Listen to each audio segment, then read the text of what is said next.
Now we get move a little bit further on, not too far, as we get to the end of the 19th century, beginning of the 20th century, and here comes Theodor Herzl. Theodor Herzl is considered by all to be the father of Zionism.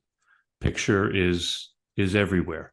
Why is Herzl, who's if you want to call it a career as a Zionist, was probably short-lived, why is he considered the father of Zionism?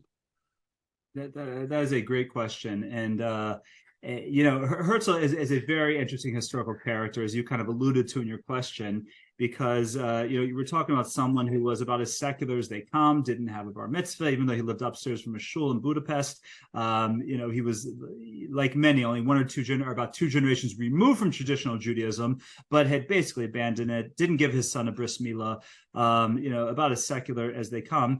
And, in his own writings, it's he puts forth the claim that it was the Dreyfus affair, that he was in France covering the Dreyfus affair for the paper. He was a journalist from Vienna. The New Free Press, the Neue Freie Press was his paper, and he was covering the Dreyfus affair, and he saw how that very quickly became an anti-Semitic affair, as Zola refers to it as in La Affaire in his book, and he said that was really his impetus for the Zionist movement, because he saw that the Jews needed a homeland because there were many amongst the world who did not love the Jews, and there's anti-Semitism was alive and well.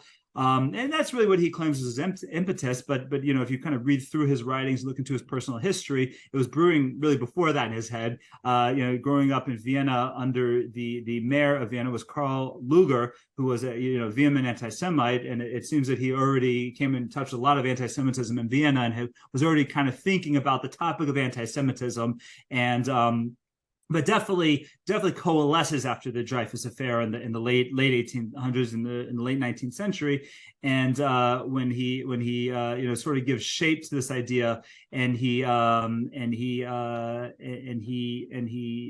starts to write the books that become sort of the philosophical idea. Der Judenstaat is the most famous one, the Jewish state, and really I think why he is the father of modern Zionism is because, it's like we look at all movements, and you look at the leader of all movements, and a lot of great Jewish leaders we can look to, and great movement leaders, and it's the ones who get the job done that become the father of the movement.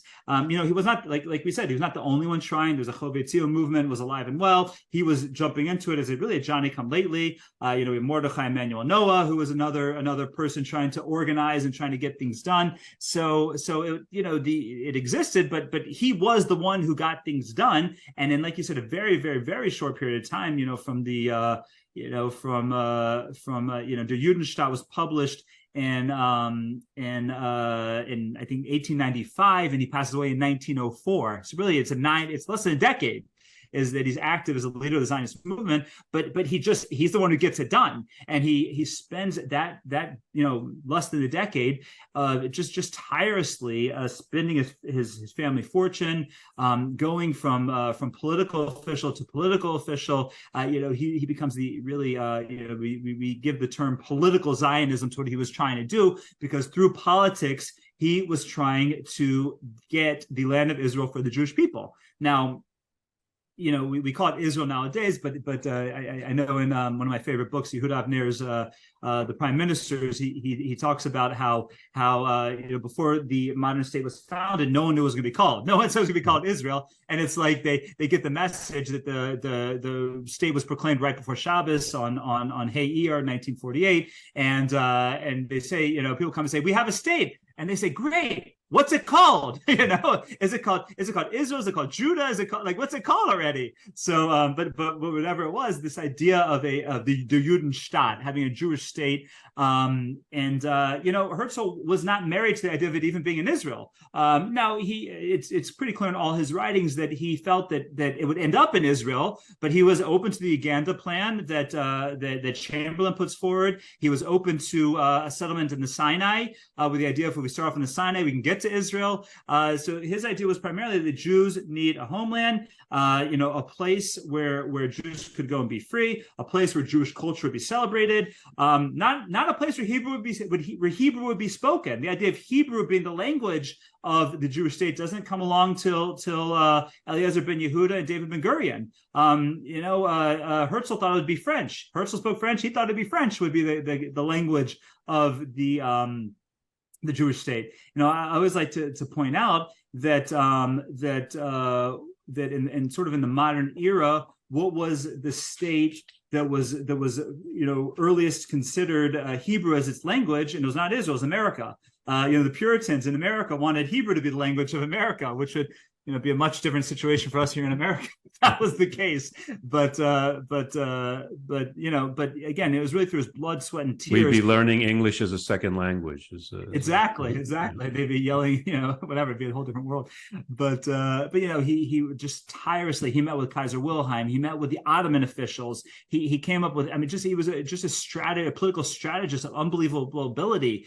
He met with Sultan. The Sultan and offered. As we said, the Ottoman Empire was a decrepit, bankrupt empire. He said Jews would finance the consolidation of the debt of the empire, and he had all kinds of ideas. He met with Pope Pius, or at least the cardinals who worked with Pope Pius, trying to get the support of the Pope. And I think that it's to that end he on his own expense, just traveling across the world and meeting with any world leader that he could meet with. And not only that, but he really organized the Jewish community. He organized these Chovei Tzion movements into what became the Zionist movement. So it's a well-deserved title, because while there were many others, and he was a Johnny come lately, but he was a Johnny of much talent, we'll say, who really just got the job done in a major way.